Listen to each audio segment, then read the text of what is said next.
মসজিদের উদ্যোগে আজকের এই ইসলামী মহাসম্মেলনে উপস্থিত সম্মানিত সভাপতি আর আপনারা যারা মুসল্লি ভাইরা আছেন এবং দূর দূরান্ত থেকে যেসব মা বোনেরা শুনছেন, আসসালামু আলাইকুম। আসলে আমার সবাই একটু সংক্ষিপ্ত, কারণ আমাকে আরো 2টা ওয়াজ মাহফিলে যেতে হবে। সবাই যেতে একটু চাচ্ছে, সেজন্য এই বিশেষ করে মাগরিব নামাজের পরে সব জায়গায় চাপ পড়ে। তো আমরা কিছুক্ষণ আগে ছিলাম ডোকারচরে, এখন আমরা যাবো আরেকটা ওয়াজ মাহফিলে, তারপর মির্জানগর। তো আমার কাছে ভালো লাগে, আপনারা অবশ্য জানেন যে আমরা বিশেষ করে আমরা যারা মুসলমান, আমরা সবাই এই ইসলামী জলসা ইসলামী মহাসম্মেলনকে আমরা সবাই স্বাগত জানাই এবং আমাদের দলও জানাই। অতীতে যারা এগুলো ঘৃণা করেছে, যারা এগুলোকে প্রশ্রয় দেয়নি, যারা আলেমদেরকে কথা বলার সুযোগ দেয়নি, তারা আজকে পলাতক, তারা আজকে সমাজে থাকতে পারছে না। আমি জানি যে আমাদের দল যেটা বিএনপি, আমরা যারা বিএনপি করি, আমরা ইসলামের আদর্শ নিয়ে আমরা করি এবং আমরা যারা মুসলমান, আমরা অবশ্যই ইসলামের সেই 5টি স্তম্ভকে লালন করি, পালন করি, কলেমা, নামাজ, রোজা, হজ, যাকাত। এবং আমি মনে করি ভালো মানুষের দল বিএনপি বলে আমরাও এটাকে পছন্দ করি।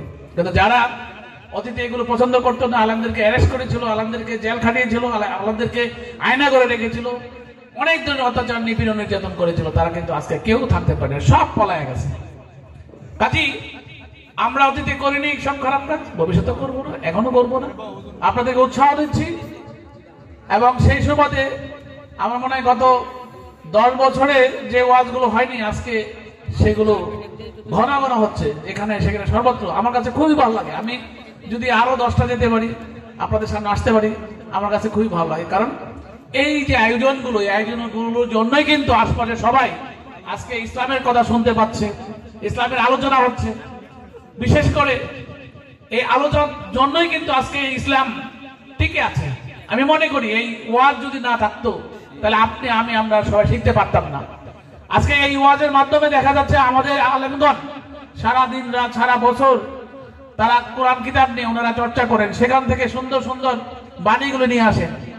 আমি, আপনি সবাই যাতে ইসলামের দিকে ধাবিত হই, ইসলামের আলোকে থেকে আমরা নিজেদের জীবনকে সুন্দর করি, সন্তানদেরকে মানুষ করি, পরিবারকে সুন্দর করি।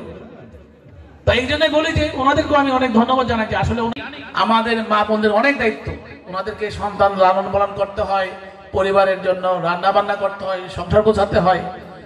ওনাদের উপর আমার আরেকটা অনুরোধ থাকবে, আপনারা সন্তানদেরকে মানুষ করুন, আপনারা বক্তব্য পাঠান, পড়াশোনা করান, স্কুলে পাঠান এবং তারা যাতে সমাজে ভালো থাকে, যাতে কোনো খারাপ কাজে লিপ্ত না হয়, সেদিকে খেয়াল রাখুন। কারণ আপনার আমার জীবন চলে যাচ্ছে, আমাদের সন্তানরা এগিয়ে আসবে আগামী দিনে আমাদের দায়িত্ব বা আমাদের শূন্যস্থান পূরণ করার জন্য।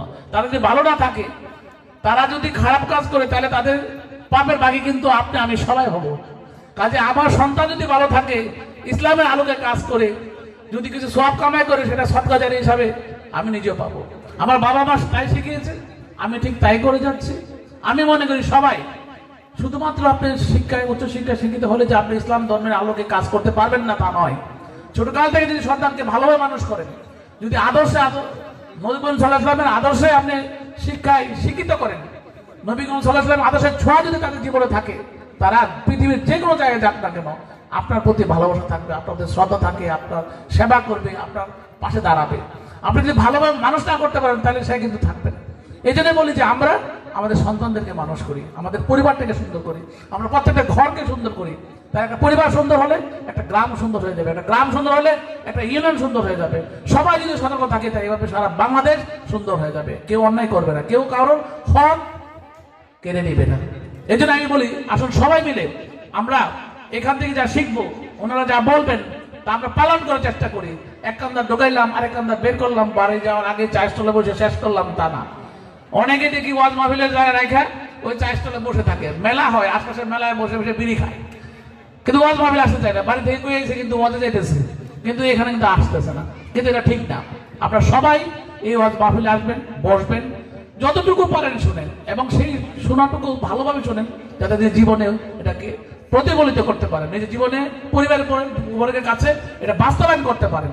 কারণ যারা আয়োজন করছেন তারা অনেক কিছু খরচ করে, শ্রম দিয়ে, পয়সা দিয়ে তারা আয়োজন করছেন আপনাদের জন্যই, তো সওয়াব পাওয়ার জন্য। আপনিও তো সওয়াব পাওয়ার জন্য আসছেন। তো এই জন্য বলি, আমরা সবাই ভালো থাকি, সমাজটাকে সুন্দর করি, আগামী দিনে আমরা সুন্দর বাংলাদেশ গড়ে তুলি। আমাদের বিএনপি ভারপ্রাপ্ত চেয়ারম্যান তারেক রহমানের একটা সুন্দর স্বপ্ন আছে বাংলাদেশকে নিয়ে। বাংলাদেশের একটা মানবিক বাংলাদেশ হিসাবে সারা বাংলাদেশে সবার কাছে জনপ্রিয়তা পাই এবং সারা বিশ্বে একটা মানবিক বাংলাদেশ হিসাবে গড়ে উঠতে পারে। এবং সবাই যদি বলে যে বাংলাদেশ একটা উন্নত রাষ্ট্র হয়েছে, একমাত্র শহীদ প্রেসিডেন্ট জিয়াউর রহমানের উত্তরসূরি আমাদের বিএনপি ভারপ্রাপ্ত চেয়ারম্যান তারেক রহমান, তার দ্বারা এটা সম্ভব হয়েছে। আপনারা দোয়া করবেন, আমরা তার দলের লোক, আমরা ভালো কাজই করি, ভালো কাজই করবো। আপনাদের জন্য সবসময় খারাপ কিছু হবে না ইনশাল্লাহ, এতটুকু গ্যারান্টি দিতে পারি। আমাদের জন্য দোয়া করবেন। আসসালামু আলাইকুম ওয়া রাহমাতুল্লাহি ওয়া বারাকাতুহু।